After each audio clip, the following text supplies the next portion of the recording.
नमस्कार, आपके साथ मैं हूं पूजा सचदेवा और आप देख रहे हैं हमारा खास प्रोग्राम विश्लेषण, जहां होता है हर खबर का सटीक विश्लेषण। और आज विश्लेषण में निकाय चुनाव को लेकर बड़ी उस दावेदारी वाली सरगर्मी की जिसने राजनीतिक दलों की सरदर्दी बढ़ा दी है। और बात होगी योगी आदित्यनाथ के फैमिली पॉलिटिक्स पर बड़े हमले की, जिसने मंत्री और विधायकों की टेंशन बढ़ा दी है। इसी के साथ ही बात होगी शिवपाल यादव की, जो चुनाव जिताऊ उम्मीदवार की खोज में जुट गए हैं, लेकिन राजभर और आम आदमी पार्टी की हुंकार बड़े खिलाड़ियों का खेल खराब कर सकती है। और इसी के साथ ही हम बात करेंगे जयंत चौधरी के सामने खड़े हुए पहचान वाले संकट की। तो रहिए हमारे साथ, क्योंकि अब होगा विश्लेषण।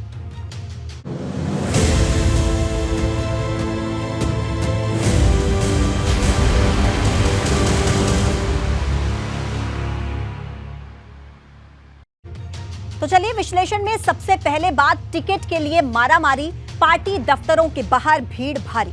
क्योंकि जब से निकाय चुनाव का ऐलान हुआ है, टिकट को लेकर पार्टी दफ्तरों के बाहर दावेदारों का जमघट लगा है। सबसे ज्यादा भीड़ सपा भाजपा के दफ्तर के बाहर है, क्योंकि सीधी लड़ाई इन्हीं दोनों के बीच है। अब सवाल इस बात का है, कौन सी पार्टी निकाय में अपना दम दिखाएगी और कौन पीछे छूट जाएगी।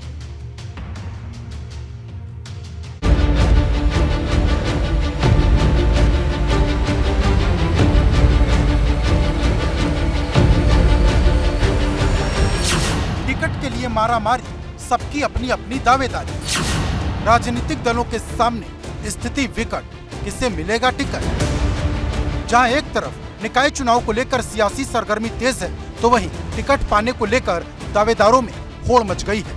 दावेदारी का आलम यह है कि पार्टी दफ्तर, मंत्री, विधायकों के घर, हर जगह टिकट पाने वालों का जमघट लगा है। कोई अपने करीबी से फोन करा रहा, तो कोई बड़ी सिफारिश लगवा रहा। उधर राजनीतिक दलों के सामने धर्म संकट खड़ा हो गया, क्योंकि एक एक सीट के लिए इतनी दावेदारी आ रही कि एक सही उम्मीदवार खोजना मुश्किल हो गया है। स्थानीय निकाय चुनाव को लेकर सभी सियासी दलों ने अपनी तैयारी तेज कर दी है। बात सत्ताधारी बीजेपी करें या मुख्य विपक्षी दल समाजवादी पार्टी की करें, हर एक दल के दफ्तर के बाहर तमाम जो टिकटार्थी हैं उनकी भीड़ अब नजर आ रही है। अलग अलग जिलों से लोग लखनऊ पहुंच रहे हैं और पार्टी के मुख्यालयों पर जाकर पार्टी के बड़े नेताओं से मुलाकात कर रहे हैं और टिकट के लिए आवेदन कर रहे हैं। टिकट को लेकर सबसे ज्यादा भीड़ भाजपा दफ्तर के बाहर लगी है और सबसे ज्यादा मारामारी मेयर पद के टिकट को लेकर है, क्योंकि नगर निगम में भाजपा का एक छत्र राज रहा। ऐसे में उम्मीदवारों को लग रहा कि अगर टिकट मिल गया तो जीत पक्की है। यही वजह है कि भाजपा के टिकट के लिए हर एक दावेदार खुद की जीत पक्की बता रहा। जो टिकटार्थी हैं उनका मजमा लगा हुआ है। प्रदेश अध्यक्ष से मिलने के लिए, जो संगठन मंत्री हैं उनसे मुलाकात करने के लिए, तमाम नेताओं से मुलाकात करने के लिए, अपनी दावेदारी को मजबूत तरीके से पेश करने के लिए लोग अलग अलग जनपदों से यहाँ पर आए हुए हैं। और भाजपा के बाद टिकट के दावेदारों की भीड़ समाजवादी पार्टी के दफ्तर के बाहर भी लगी है, क्योंकि जब से निकाय चुनाव का ऐलान हुआ, समाजवादी पार्टी के दफ्तर के बाहर दावेदारों का मेला लगा है। समाजवादी पार्टी के कार्यकर्ता, नेता और तमाम टिकटार्थी चुनाव को लेकर खासे उत्साहित हैं और भीड़ लगी हुई है। ये प्रदेश मुख्यालय है, टिकटार्थियों की भीड़ लगी है। प्रदेश के अलग अलग जनपदों से महापौर के लिए, जो नगर पंचायत है उसके लिए, नगर पालिका परिषद के अध्यक्ष के लिए लोग यहाँ पर अपनी दावेदारी करने आए हैं। हालांकि कांग्रेस और बसपा के दफ्तर के बाहर सन्नाटा पसरा है। कांग्रेस मुख्यालय में प्रदेश अध्यक्ष बृजलाल खाबरी अपने प्रांतीय अध्यक्ष नसीमुद्दीन सिद्दीकी और नकुल दुबे के साथ प्रकोष्ठों की मीटिंग में व्यस्त दिखे, लेकिन कार्यकर्ताओं में वो जोश नहीं दिखा जो निकाय चुनाव को लेकर दिखना चाहिए। जो नज़ारा दूसरे दफ्तरों, राजनीतिक दलों के दफ्तर में है, जहां पर पैर रखने की जगह नहीं है, कांग्रेस में इस समय पूरी तरह से सन्नाटा पसरा हुआ है। आज पहला दिन है नामांकन का, पहले चरण का, जिसमें लखनऊ भी शामिल है। यहाँ पर तमाम लोग इकट्ठा होने चाहिए थे, टिकटार्थियों का मजमा लगा होना चाहिए था, लेकिन कोई भी व्यक्ति यहाँ नजर नहीं आ रहा है। बहुजन समाज पार्टी के प्रदेश मुख्यालय की स्थिति कांग्रेस से भी खराब नजर आई। यहाँ पर ना कोई नेता नजर आया, ना कार्यकर्ता और ना ही टिकट का दावेदार। बसपा सुप्रीमो मायावती निकाय चुनाव में भले ही जीत का दम भर रही हो, लेकिन उनके पार्टी मुख्यालय की हालत अच्छी नहीं दिख रही। पार्टी मुख्यालय में ना कोई नेता है, न कार्यकर्ता है, न टिकटार्थियों की भीड़ है। और तो और कहा जाए तो यहाँ परिंदा भी नहीं दिख रहा। ऐसे में जब उन्होंने कल प्रेस कॉन्फ्रेंस की, लेकिन आज का नज़ारा जब यहाँ पर टिकटार्थियों की भीड़ होनी चाहिए थी, जो नेता हैं उनकी भीड़ होनी चाहिए थी, लेकिन सन्नाटा पसरा हुआ है। गौरतलब है कि पहले चरण के लिए नामांकन शुरू हो चुका है और अब पहले चरण के चुनाव में सिर्फ 23 दिन का वक्त बचा है, लेकिन कुछ एक सीट को छोड़ दिया जाए तो अभी तक उम्मीदवारों के नाम का ऐलान नहीं हुआ। पहले चरण में कुल 37 जिलों में और 9 मंडलों में ये वोटिंग होगी। इसके लिए नामांकन आज से शुरू हो गए हैं। नामांकन की आखिरी तारीख 17 अप्रैल है और जो नामांकन पत्र दाखिल होंगे उसकी जांच 18 अप्रैल को होगी। 20 अप्रैल तक कोई भी व्यक्ति अपना नाम वापस ले सकता है। अब पहले चरण के चुनाव के लिए महज 23 दिन का ही समय बचा है। ऐसे में सभी सियासी दल 2024 के लोकसभा चुनाव से पहले होने वाले इस निकाय के चुनाव को एक लिटमस टेस्ट की तरह मान रहे हैं और हर पार्टी अब इसी कोशिश में जुटी है कि कैसे जिताऊ उम्मीदवार को चुनाव मैदान में उतारा जाए। अब सवाल इस बात का है कि कौन सी पार्टी निकाय चुनाव में अपना दम दिखाएगी और कौन पीछे छूट जाएगी, क्योंकि भाजपा के लिए ये 24 का लिटमस टेस्ट है तो सपा के लिए अखिलेश और शिवपाल की लीडरशिप की अग्नि परीक्षा, जबकि बसपा के लिए निकाय चुनाव कैडर बचाने की जंग है। अब इस लड़ाई में कौन जीतता है और कौन हारता है, इस पर पूरे प्रदेश की नजर है, क्योंकि जो भी निकाय चुनाव में जीतेगा उसका सीधा असर 24 में होगा। लखनऊ से विवेक त्रिपाठी के साथ अनुभव शुक्ला, एबीपी गंगा।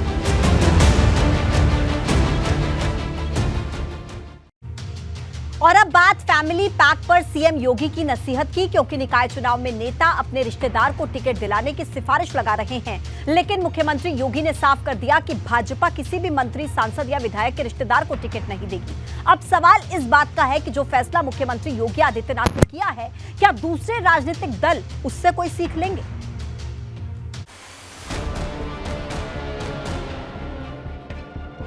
भाजपा में टिकट को लेकर सियासत हाई। देखिए साहब, ये यहाँ रिश्तेदार नहीं लड़ पाएंगे चुनावी लड़ाई, परिवारवाद को नहीं बढ़ाएगी भाजपा, क्या सीख लेगी सपा? जब से निकाय चुनाव का बिगुल बजा है, नेताओं में अपने नाते रिश्तेदारों को टिकट दिलाने की होड़ मची है। कोई अपनी पत्नी को चुनाव लड़ाना चाहता है तो कोई अपने बेटे और बहू के लिए टिकट मांग रहा, तो कोई अपने भतीजे को, तो कोई दूर दराज के रिश्तेदार को टिकट दिलवाने के जुगाड़ में लगा है। लेकिन सीएम योगी ने साफ कह दिया कि भाजपा किसी भी मंत्री, सांसद और विधायक के रिश्तेदार को टिकट नहीं देगी और न ही मंत्री और विधायक अपने रिश्तेदारों को टिकट दिलाने की सिफारिश लगाएंगे। जो काबिल होगा उसे ही टिकट दिया जाएगा। उत्तर प्रदेश में स्थानीय निकाय के चुनाव 2 चरणों में होंगे। पहले चरण में 4 मई को वोट डाले जाएंगे और उसके लिए नामांकन आज से शुरू हो गए हैं। निकाय चुनाव को लेकर बीजेपी ने भी अपनी तैयारी तेज कर दी है। मुख्यमंत्री आवास पर मुख्यमंत्री ने सभी मंत्रियों की जो बैठक बुलाई, उसमें मुख्यमंत्री ने सभी को साफ तौर पर यह स्पष्ट निर्देश दे दिया है कि कोई भी मंत्री अपने किसी रिश्तेदार या परिवारिक जन के लिए टिकट नहीं मांगेगा और टिकट के लिए कोई भी दबाव नहीं बनाएगा।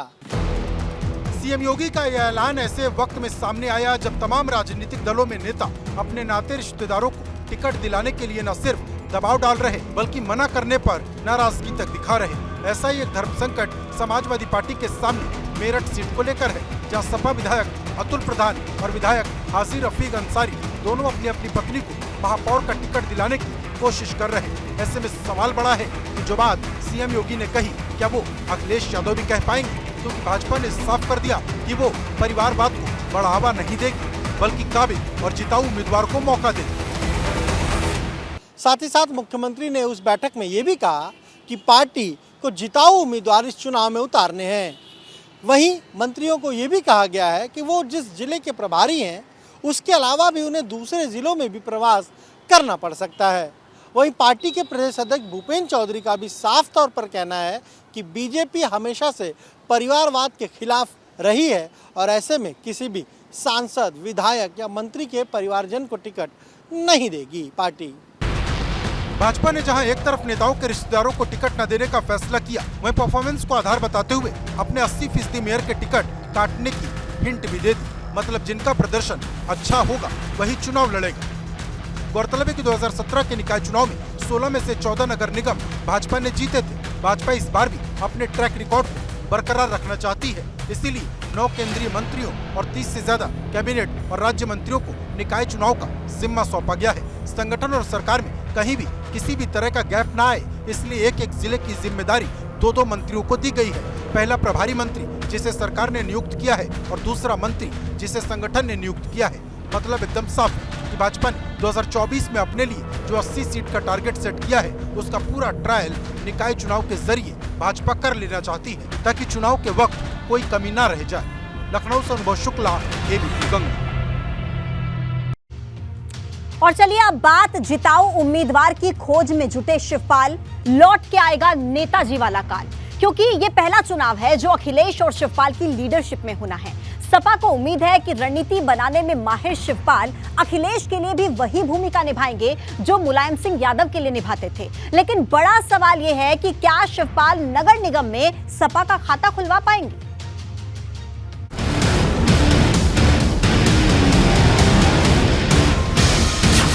अखिलेश शिवपाल की लीडरशिप में चुनाव, लाल खेमे में मेयर वाला तनाव।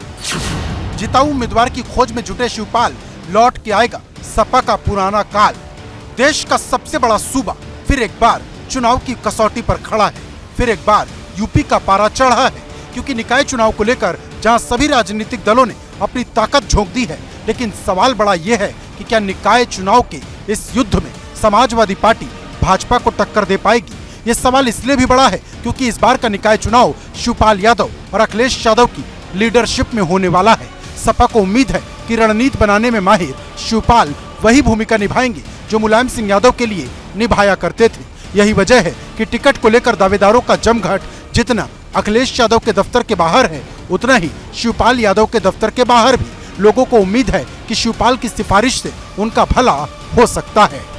समाजवादी पार्टी से निकाय चुनाव लड़ने की इच्छा रखने वाले तमाम टिकटार्थी इस समय सपा के राष्ट्रीय महासचिव और सपा विधायक शिवपाल यादव से भी मुलाकात करने के लिए पहुंच रहे हैं। देखिए तमाम लोग यहां पर लगातार आ रहे हैं। ये आवास और शिविर कैंप है जो शिवपाल सिंह यादव जी को मिला हुआ है बतौर विधानसभा सदस्य, बतौर विधायक। यहाँ पर कभी प्रसपा का कार्यालय भी चला करता था और यहाँ पर जो लोग आ रहे हैं वो मुख्य रूप से ऐसे लोग हैं जो प्रसपा जिस समय हुआ करती थी, शिवपाल यादव अध्यक्ष थे, उस समय शिवपाल यादव के साथ में जुड़े थे। खास तौर से वो लोग यहाँ पर आ रहे हैं। लेकिन बड़ा सवाल इस बात का है कि क्या टिकट दिलाने में शिवपाल की चल पाएगी और क्या शिवपाल नगर निगम में सपा का खाता खुलवा पाएंगे, क्योंकि सपा के लिए टेंशन नगर पालिका की 199 और नगर पंचायत की 545 सीटों पर नहीं, बल्कि नगर निगम की वो 17 सीटें हैं जहां सपा बीते 2 चुनाव में अपना खाता भी नहीं खोल पाई। ऐसे में बहुत कुछ शिवपाल की रणनीति पर भी निर्भर करता है।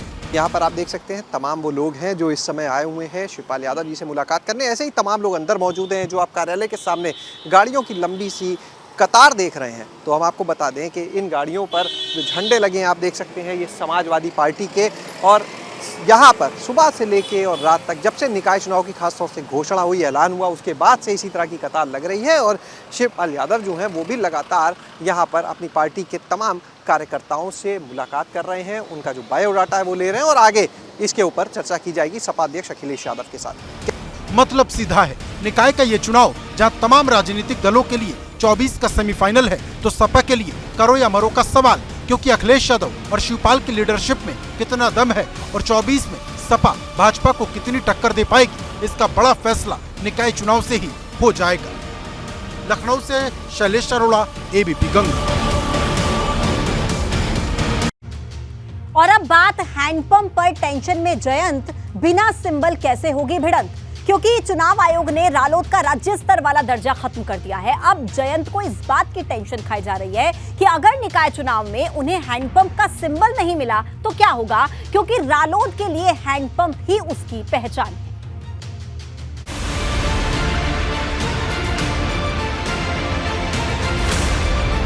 हैंडपंप को लेकर टेंशन में जयंत, बिना सिंबल कैसे होगी भिड़ंत। निकाय चुनाव से पहले बड़ा झटका, छिन गया राज्य स्तर का दर्जा। निकाय चुनाव को लेकर जहां तमाम राजनीतिक दल अपनी अपनी तैयारी में जुटे हैं, तो वहीं चुनाव आयोग जयंत चौधरी की पार्टी से राज्य स्तर का दर्जा छीन बड़ा झटका दे चुका है। क्योंकि एक तरफ रालोद से राज्य स्तर की पार्टी का दर्जा छीना गया, तो वहीं दूसरा संकट सिंबल को लेकर खड़ा हो गया, क्योंकि रालोद निकाय का चुनाव अपने हैंडपंप के निशान पर लड़ पाएगी या नहीं, ये बड़ा सवाल बन गया है। हालांकि जयंत चौधरी ने चुनाव आयोग को एक चिट्ठी लिखी जिसमें गुहार लगाई कि निकाय चुनाव में रालोद को हैंडपंप का सिंबल ही दिया जाए। हमारे कार्यकर्ता सब चीज़ों को देखते हैं और उनके मनोबल पे इसका कोई प्रभाव नहीं पड़ेगा। वो लोग कल भी साथ थे, कल भी साथ रहेंगे। और जहाँ तक ये एक दर्जे की बात है, वो एक कानूनी दांवपेच है। हम लोग अपने कानूनी राय को लगातार मशवरा कर रहे हैं, दुरुस्त कर रहे हैं, और जो भी हमारे पास विकल्प होंगे वो उन विकल्पों का प्रयोग किया जाएगा। लेकिन आपने ठीक कहा कि जो जिस तरह से इस समय पे ये फैसला लिया है, तो एक शंका लोगों के मन में बनती है कि ये टाइमिंग क्यों। यही फैसला आप इस प्रक्रिया के बाद ले लेते तो समय भी मिलता सब। वहीं अगर बात करें तो लगातार बीते कई चुनाव में 6% मत अर्जित न कर पाने के कारण कल केंद्रीय चुनाव आयोग ने आरएलडी को स्टेट पार्टी के दर्जे से हटा दिया है और साफ तौर पे ये भी कहा है कि अब ये सिर्फ रजिस्टर्ड पार्टी रहेगी। लेकिन जिस तरीके से उत्तर प्रदेश के अंदर निकाय चुनाव होने हैं, ऐसे में हैंडपंप आरएलडी का सिंबल है, इसको लेकर के जयंत चौधरी ने आज राज्य निर्वाचन आयोग को पत्र लिख दिया और साफ तौर पर कहा है कि वो उत्तर प्रदेश के अंदर निकाय चुनाव लड़ेंगे और आरएलडी का जो चुनाव चिन्ह हैंडपंप उनके आधिकारिक उम्मीदवार के सिवा किसी अन्य को न दिया जाए। आपको बता दें कि राज्य स्तर का दर्जा छीनने के बाद अब रालोद गैर मान्यता प्राप्त पार्टी बन गई है। गैर मान्यता प्राप्त पार्टी चुनाव आयोग में रजिस्टर्ड तो होती है, लेकिन इन्हें मान्यता नहीं होती, क्योंकि इन पार्टियों ने इतने वोट हासिल नहीं किए होते कि इन्हें क्षेत्रीय पार्टी का दर्जा दिया जा सके।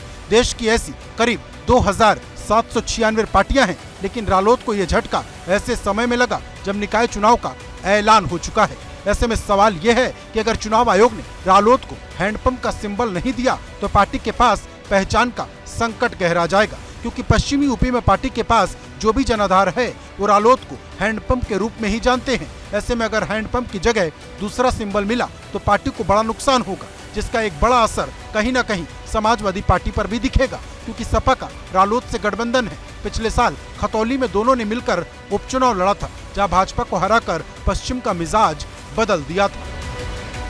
Bureau report, ABP Ganga. और विश्लेषण में अब बात डॉन के दिल में मौत का डर, रास्ते में गाड़ी पलट गई अगर। अतीक अहमद फिर से एक बार साबरमती की जेल से प्रयागराज आ रहा है, लेकिन इस बार अतीक को एनकाउंटर का डर है, क्योंकि जब प्रयागराज पुलिस अतीक को लेकर साबरमती जेल पहुंची तो वो डर से कांपने लगा।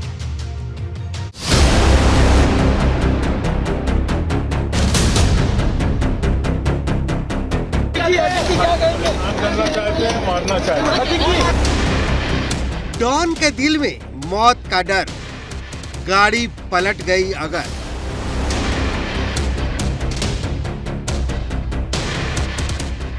दहशत में अतीक, यूपी में आने से भयभीत।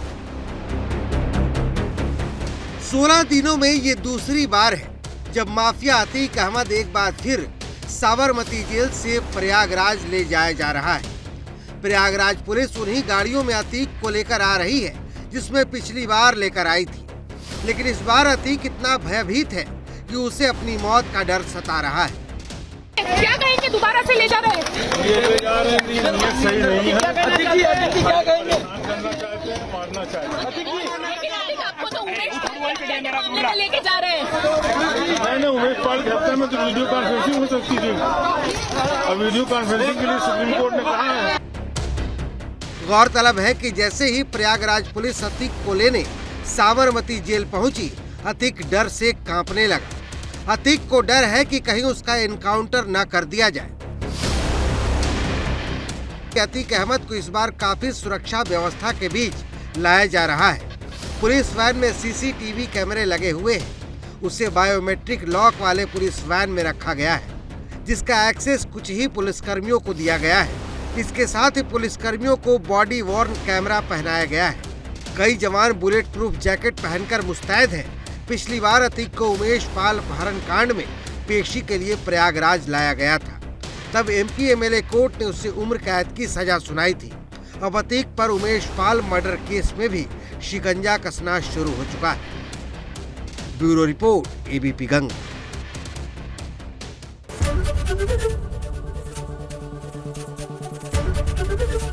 एबीपी गंगा, खबर आपकी, जुबान आपकी।